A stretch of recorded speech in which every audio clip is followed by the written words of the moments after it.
Davidova. And I am Dermott McMeel. We will be talking about co-designing with blockchain for a project called Synergetic Landscape. It is a work in progress project that is synergizing our two approaches. My approach called Systemic Approach to Architectural Performance and Dermott's approach of rethinking blockchain.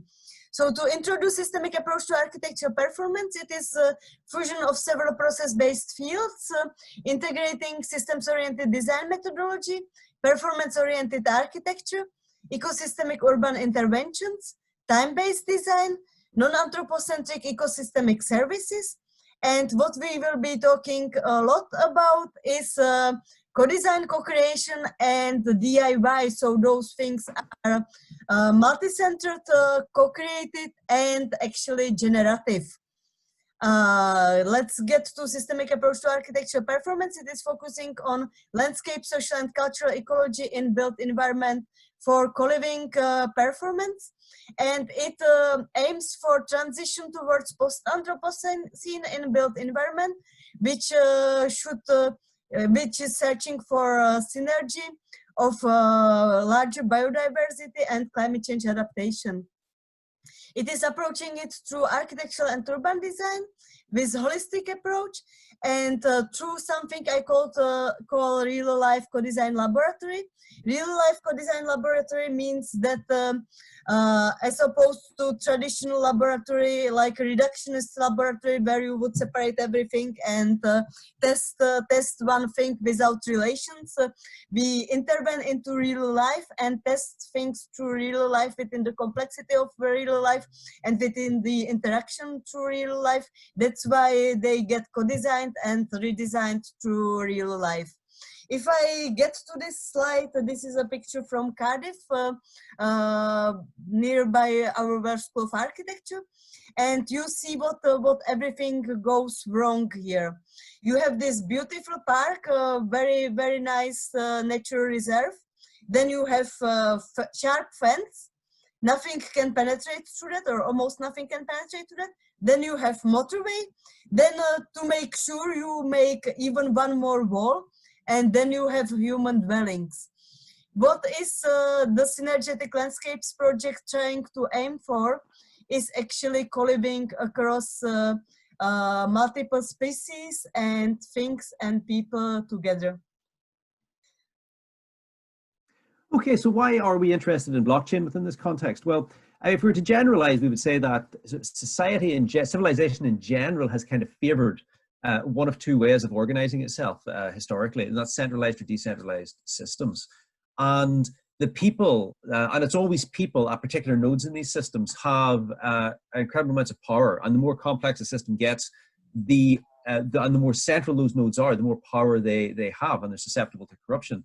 Think of banking, for example, is a reasonably good example for what we're talking about. What blockchain starts to offer, and it's probably best conceptualized through Bitcoin, which is a system that does not require people, but allows for the transfers of funds and money, and we can place trust within the blockchain system on which it's built. So this really offers us two potential things within this context. It reduces the power of a particular node or a particular person or thing at that node, and it also requires a consensus in the system. Now, in what we're looking at here, we're looking at the possibility that within this sort of distributed system, not only will people be active, but the potential for other things and other parts of our ecology and our landscape and our built environment can start to operate within this landscape. And we'll talk about that in a few moments. So if you go to the next slide, this is a river. This is a river in New Zealand called the Wanganui, and it has been given the same rights as a person. So this starts to shift things. This is starting to have a thing that now starts to have rights, as opposed to just be a thing, a resource to be mined or fished or what. So this is an important change to where things sit within our societal system. And on the next slide, we're going to see a Labour pledge from the election from 2018, where Labour were talking about loans sitting with properties and not residents. This is also significant. This is this idea that a house all of a sudden can have money. It can have a wallet. It can potentially have buying power. So this concept of these things within our environment starting to take on particular points on that diagram, on those nodes, and having agency within the system to be part of that system and to be traded with. And the next slide starts to unpack a little bit about what the possibility of that is. This is a diagram by Stefan Michel, who talks about value constellations, where value is created from a constellation of things being connected. That might be a person, that might be a material, that might be a manufacturing technique. And out of those three things, a thing of value gets created. What we hypothesize within this is that within our environment and our landscape, other things start to become parts of this diagram, the river, the house, and that new opportunities are going to be presented for value but in combination and co-creation with these other things within our environment. Okay, Maria, back to you. Yes, when we get to co-creation, we are using methodologies through systems-oriented design and through systemic approach to architectural performance. So to start with co-creation, actually you have to start first mapping what is your own universe, what is your agenda and agency. You would have multiple stakeholders mapping their own interests, or stakeholders, or even team of experts, like for instance dendrologist talks on behalf of the tree, and those would create their own minimaps, their own vision within the project. And then what you get into is giga mapping. Giga mapping is relating those agendas and agencies amongst multiple stakeholders, finding relations and finding synergies. How could actually be different stakeholders with different agencies together within flourishing community? Then you try to synergize this within design proposal, that you prototype, full-scale prototype in real life, and through testing the full-scale prototype to real life, you actually get a lot of interaction through real life environment, realize that not everything works as you imagined or planned for, or that you might not be even happy with your original agendas. So there comes the reflective part, and within this reflective part, you get back to the real life laboratory and redesign your proposal. So this is a process-based field that is all the time performing in real life, and that is generative. If I get to this gigamap, this is one of my students actually synergizing different minimaps together, finding relationships and interpreting relationships between different agendas, trying to find synergy across multiple team. This would be example of the prototype. I will get to that later. So we would be designing prototypical interventions that would support ecosystem. For instance, increasing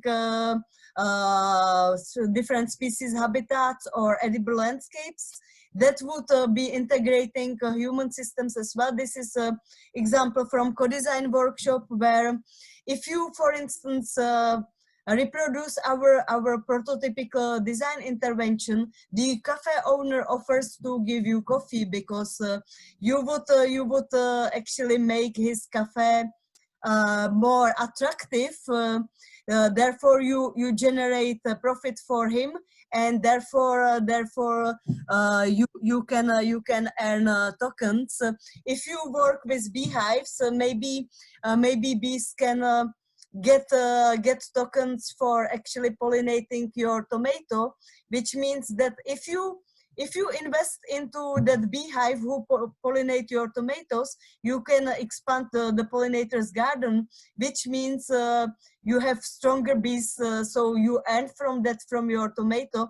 In the same time, you support the community of bees, and therefore you generate coexisting, flourishing community. That would be also, we would be relating those prototypical interventions to tangible objects that would support this ecosystem and generating emotions and empathy across different stakeholders who would be motivated to DIY those prototypes in their front and back gardens, which means increasing ecosystem. So this would be a gigamap of the scenario of one of my students who is integrating this research on how the blockchain system could work within that, and lower down is his prototypical intervention that would be generative, and how that one gets integrated in this blockchain system. Okay, I'm going to just unpack a couple of things that Maria talked about there. In the top right quadrant there, you can see a little icon of a coffee machine. And this is some of our friends and colleagues at the Design Informatics Centre at the University of Edinburgh have hacked a Bitcoin wallet onto a coffee machine, where you need to transfer money to the coffee machine in order to get a coffee. And then the coffee machine can actually pay you for topping up the coffee beans, for example. So this is where a thing that we talked about, a thing starts to have real agency in a system now. It's not just a coffee machine that's part of a system where you're paying a corporation. You're actually paying the coffee machine, and the coffee machine then starts to trade for coffee beans. So it takes on a much more important part of the overall coffee ecology. So moving to the next slide, Maria also talked about bees. Bees are really, really important, but they have very little agency within our environment, do they? You know, we sort of use them for the cultivation of honey, but we know that there's risks around bees as well, and bees are at risk. But what if bees could take on a more important role in the economy? What if it could have agency within our sort of environmental or our social systems? And this is a project that sort of explores that, where with a hive, for example, having a cryptocurrency wallet, all of a sudden you have to pay the hive for the honey in order to produce it. But also the hive can now pay people for maintaining gardens and for planting flowers. So the hive starts to have a lot more agency within the environment, and it starts to elevate them within that sort of co-creation system into a more important and a more sustainable sort of position, because they now start to have agency and power and rights within that overall system. Maria, back to you. Yes, then we get to this beautiful diagram that shows the multi-centered design. So we are moving from user-centered design to multi-centered design that integrates the ecosystem, the co-living processes across the species, the co-working with neighbors together, and the generative agency of people DIY reproducing those prototypes and expanding those prototypes. So you make one ecosystemic intervention that is perhaps one small single object, but that object is generative and having generative agenda in the environment. So when I get to this slide, as I said, it's a work in progress project. So at this moment, I will get to our blog.